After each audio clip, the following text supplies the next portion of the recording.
మెస్సయ్యాను దేవుడు నీవు నా కుమారుడవు అని ప్రకటించునని దావీదు అనబడు ఒక్క ప్రవక్త చెప్పెను. దేవుడు క్షమించునుగాక శరీర సంబంధమైన పుత్రత్వము అని ప్రవక్తల భావం కాదు. దేవుని కుమారుడు అను పేరు దేవునితో మెస్సయ్యా యొక్క దగ్గర సంబంధము, రక్షకునిగా, రాజుగా అతని పాత్రను వివరించుతున్నది. కన్య గర్భవతి అయి కుమారుని కనును అని యోషయా అనబడు ప్రవక్త చెప్పెను. ప్రపంచానికి దేవునిని తెలుపుటకు, మానవ రూపంలో కన్యకు జన్మించుటకు దేవుడు పశువానిని పంపెను. ఆయనే దేవుని నిత్యమాట.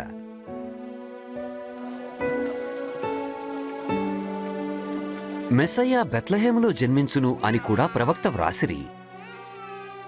అతను వారికి రాజుగా యెరూషలేములోనికి ప్రవేశించుట వారు ముందుగానే చెప్పారు.